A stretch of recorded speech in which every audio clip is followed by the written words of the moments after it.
Hello my dear friends, you're on the Military Summary channel. In this short video we're going to discuss the most important events that took place during the previous night of the local time. First we're going to start with Kherson. The Russian sources confirms that as a result of fierce fighting during the previous night, the Russians had significant losses during the clearing operation. During the previous days there was a very heavy artillery preparation, a very heavy artillery fire from the Russian side. The Russians were trying to reduce this territory till ruins and to force the Ukrainians to step back or to destroy their positions on this bank of the river. After a few days of artillery attacks, the Russian forces who were located on this side of this island got an order to start clearing operation, and the Russians were forced to start movements to the north without any support of armored vehicles. And we understand this because it's very difficult to send armored vehicles to the north because there is just one road, and this road is under complete Ukrainian control. Furthermore, the Russian sources are saying that this road is completely mined by the Ukrainians using the distance methods of mining. So the Russians started clearing operation, and as soon as they probably reached the positions of the Ukrainian forces on this bank of the river, the Ukrainians started massive artillery attack from their bank of the river, and the Russians appeared in operational artillery back, and and as a result of that attack, the Russians, having heavy losses, were forced to step back towards the residential area on the southern part of this bridgehead. Anyway, as a result of these clashes, the Russians haven't managed to push the Ukrainians to leave this territory and Antonov bridge. The soldiers on the ground are saying that there is no need to make any clearing operation of this bridgehead using infantry.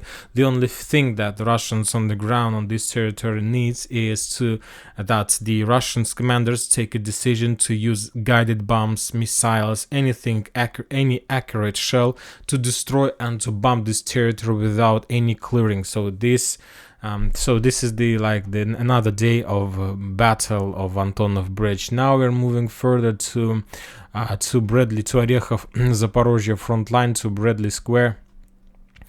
Today we got another video from Gulyai-Polya. The Russians published the video how they were bombing during the night the Ukrainian positions in Gulyai-Polya, and according to this video, the author of this video told us that as a result of a missile attack and bombs attack, the Russians managed to hit the Ukrainians' positions in accumulation of their forces.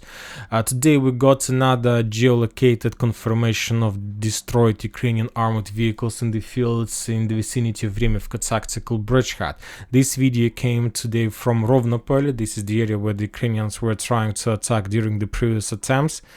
And as a result, the Ukrainians were trying to move to the south and to cut the Rovnopol from the east and then to attack Rovnopol. And as you can see, there are a lot of armored vehicles. At least on this video we see 1, 2, 3, 4, 5 armored vehicles that were destroyed as a result of artillery fire. So this is the situation in this area. Anyway, this video confirms the Ukrainians' heaviest losses during the previous days of a storming operation, but as we know, for now the Ukrainians managed to penetrate this Russian defense belt and to enter the bridgehead and to enter Rovnopol as well by the force of 31st Mechanized Brigade. The only question that I have right now, because some mappers are saying that currently the Russians controls also this part of the bridgehead. At least the mapper who shows this, who finds and who makes all these geolocating, he published his own map saying and showing that this small artillery salient is under Russian control. So for now this area is covered with the fog of war, but of course this bridgehead can change the entire situation in Russian favor. We need to wait a little bit to understand whether this piece of information is correct or wrong. The Ukrainian sources published very interesting video from the south of Remivka tactical bridgehead. The Ukrainians claims that using HIMARS systems on this bridgehead somewhere in the north, they managed to destroy at least 4 Msta-S artillery systems of the Russians. So as you can see, the Russians were using those artillery systems to support Russian forces, to help the Russians to be successful in defense, and now we see confirmed video of destroyed those 4 artillery systems using HIMARS missiles in this area. So as you can see, there's a very heavy losses from the Russian side. Interesting updates continue coming from Artyomov's front line. This night the Ukrainians made another attempt, the first, I believe, attempt to attack the south of Kurdyumovka-Zaryanovka using the forces of 24th or 28th Mechanized Brigade.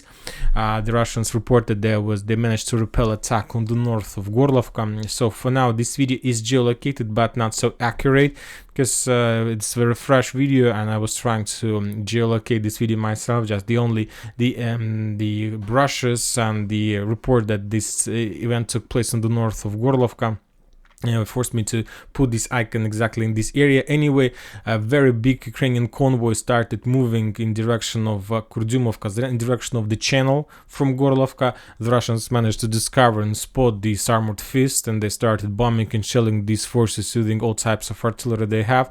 And as a result of that attack, the Ukrainians had a lot of losses among armored vehicles, infantry, and the Ukrainians were forced to step back. And those who survived were forced to step back because, as I understand, not many of Ukrainian forces were able to survive after such a heavy artillery fire from the Russian side. Anyway, we see that Ukrainians continue attempts to capture the southern flank of Artyomovsk. As we discussed during the previous days, there were a lot of attacks in direction of channel using the forces of 3rd Storming Brigade, of 24th, 8th, 24th Storming Brigades. The 5th Brigade attacked the Klishevka from the north, and currently we see that Ukrainians from Gorlovka have been involved in that operation. Also, we're trying to attack from the south. We see a very, as you can see on the distance, the total length of this front line is around, let's say, 17 kilometers. So the Ukrainians currently on the southern flank of Bakhmut trying to attack using the broad front line attack, and the length of entire front line is around 20 kilometers. So it's a very powerful, very interesting operation. And we see that I believe that today the Ministry of Defense of Russian Federation will give us numbers of the heavy losses of the Ukrainians, but we see at least some results from the Ukrainian side. Today the Russians published another video how they were bombing and shelling the Ukrainians on Liman front line. This video is geolocated. Basically, I added this icon to this map trying to show you that this territory still remains under Ukrainian control. If you remember, a few weeks ago there was update from the Western sources that this bridgehead was captured by the Russians, but now we see that it was some kind of Western speculation from the Western military analysts. Currently, the fields between Makiivka, Nevskaya, and Tarskoye, and Russian positions like Plashanka, Kreminna still remains under Ukrainian control, and no changes. So now we are moving to Belarus. We got a lot of updates from Belarus. The Russians are saying that the Russian sources are saying that the Wagner's Belarus authorities managed to complete the building of the first camp for military camp for Wagner's. It's going to be a very big camp, and the very fast and very extensive training process have started. Wagner's continue the recruiting process in Russia. There is no recruiting process of Wagner's in Belarus, and the Russian forces started getting experience from Wagner. So anyway, no matter what the Russians and Belarusian authorities are planning to do, anyway, we see that the process of preparing of a very powerful attack fist has started. If we remember that basically the Wagner program, the real Wagner program, training program, takes around 2 months. So they are basically according to their training program. When they recruit a soldier, they train him 2 months and then they send him for 4 months on the combat line.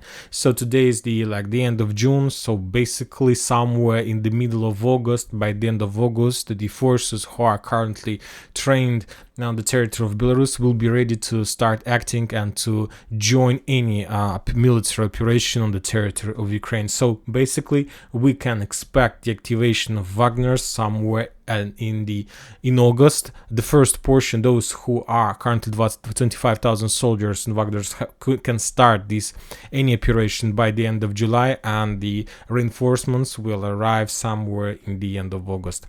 And that's it for this short video. Military Summary channel reminds to condemn any violence in the world. Thank you for watching. Subscribe to my channel, put your likes, join my Patreon, and have a good day. Bye bye.